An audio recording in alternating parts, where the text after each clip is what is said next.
All right, and welcome back to another episode of the Paranormal Journals, right here only on Black Mass Paranormal.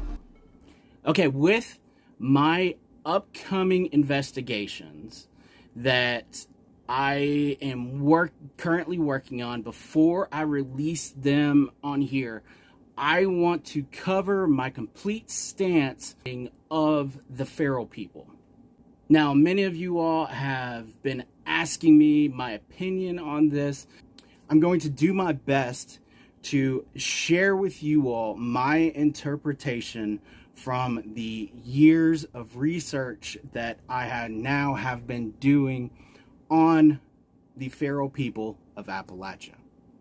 On my previous video, I discussed my initial view of where the feral people came from. So if you haven't seen that video yet, make sure you go check it out because it's really interesting. I essentially have three theories to where these feral people originated from. My second theory is one that is a little bit more popular and a little bit more relatable, I think, for most people. This theory originates starting in April of 1861. This occurs approximately 20 to 30 years after the Native Americans were forced out of Virginia, Tennessee, North Carolina, Georgia, and Alabama. On April 12th, 1861, a group of Confederate soldiers bombarded Union soldiers at Fort Sumter in South Carolina. This caused the beginning of the United States Civil War. The Civil War had approximately 2.7 million soldiers fighting for both the North and the South. The aspect that I want to try to identify with the soldiers becoming a part of what we now know as the feral people. The Union at the time of the Civil War had approximately 420,000 soldiers that were under the age of 17. The South had approximately 100,000 soldiers that were under the age of 15. Now, obviously, at the time, it was illegal for these boys to essentially enlist to fight in the Civil War. They did several different things in order to be accepted for enlistment. During this process, I read several different ways that they cheated the system in order to get in. One of the funniest ones that I saw was the boys would write the number 18 either on the sole of their shoe, or they would put it on a piece of paper and they would stick it in the shoe. The way the law read was that the soldier had to be over 18 in order to enlist in the military to fight in the war. So technically, well, they were pretty much illegal in the way that they enlisted. But at the same time, this country was at a huge breaking point, and I believe that the ones that were leading the Civil War just needed bodies in order to accomplish their goal. Now, most of these boys that had enlisted in the military to fight for either the Union or the Confederates, they didn't really have a defined stance on slavery. They were basically just bored, and they were looking to get involved in the war because at the time it was a sign of manliness, a sign of strength, a sign of bravery. But in reality, they were really just kind of bored of their farm life back at home, and they wanted to get involved in the military. These young boys then would often join as the drummermen. They would carry the guidon, which is the flag for the battalion, which they probably didn't realize at the time, but carrying the guidon is a very, very serious job, as well as playing the drums. A lot of people didn't realize that at the time of Civil War, the drums were often used in order to direct the troop movements. They weren't just a soundtrack playing in the background.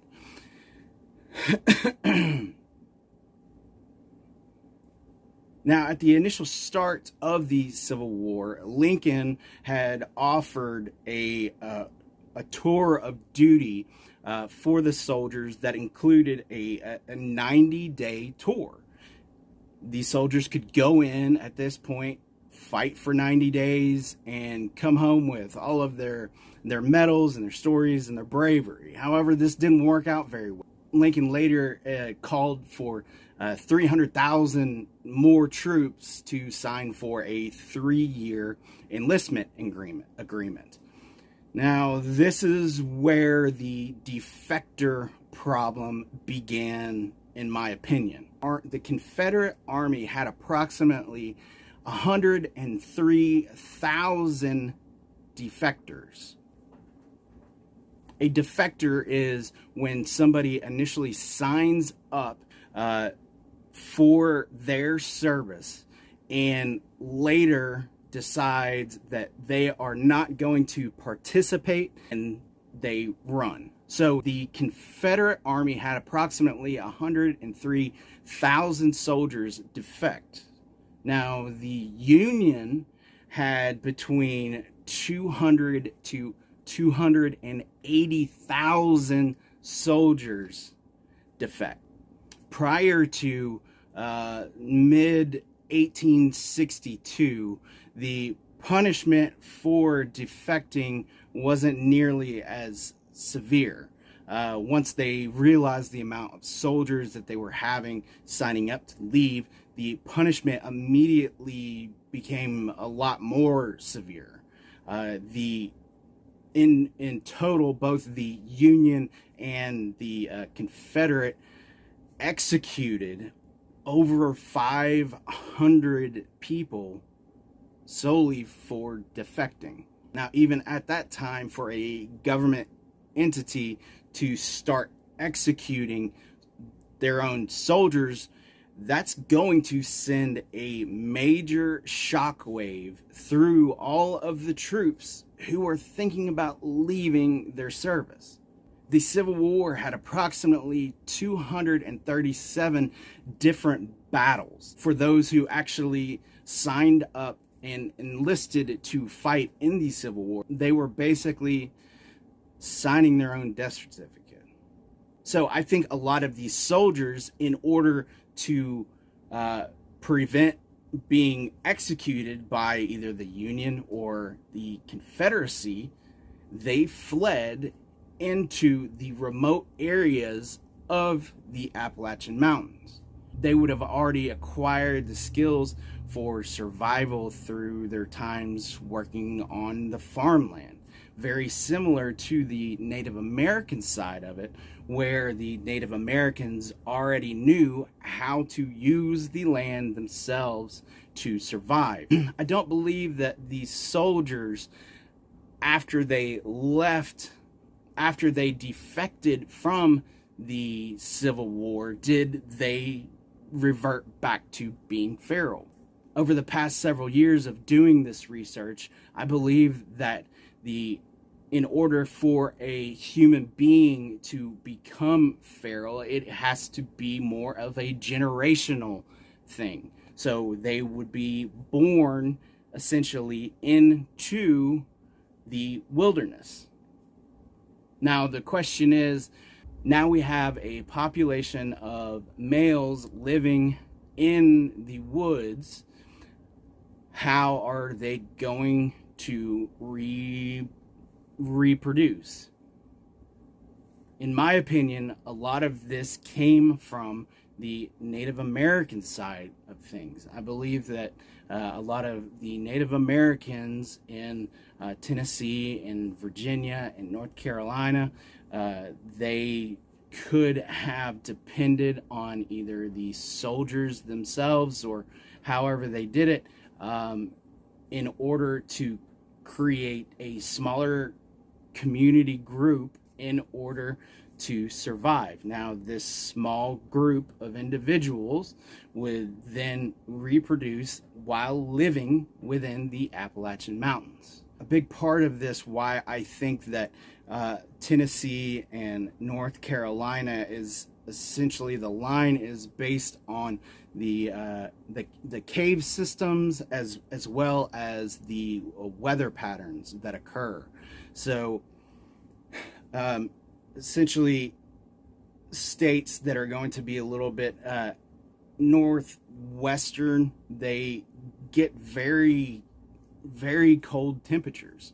When I was stationed at Fort Knox in Kentucky, we would go out to do PT in the morning, and I remember the snot inside of my nose freezing on a regular basis during the winter.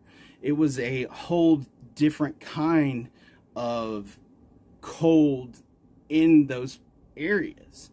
So I think it's very important for us to recognize the fact that the feral people very well could have been a result of those young boys who signed up to fight in the Civil War and deserted their battalions. Now, could it have been the older soldiers? Sure, absolutely. It very well could have been. But at the same time, I kind of feel like the older soldiers would have felt a more of a need to stay within the battalion themselves. I feel like the younger boys in this situation would have joined the military as a way out of either their current situation, or they were just looking for that pride aspect of it. They wanted people to view them as brave within their family or however. And I believe that once they actually got onto those battlefields, it was a major wake-up call, and that would cause a lot of them to flee. Now, they would also be young enough to stay out in the wilderness for a longer period of time. Now, when I was a kid, I know that, like, I would go out in the woods, I would take off in the woods, and I would be gone for an entire day, just running around the woods. And I would do this every single day, and I was totally fine with it.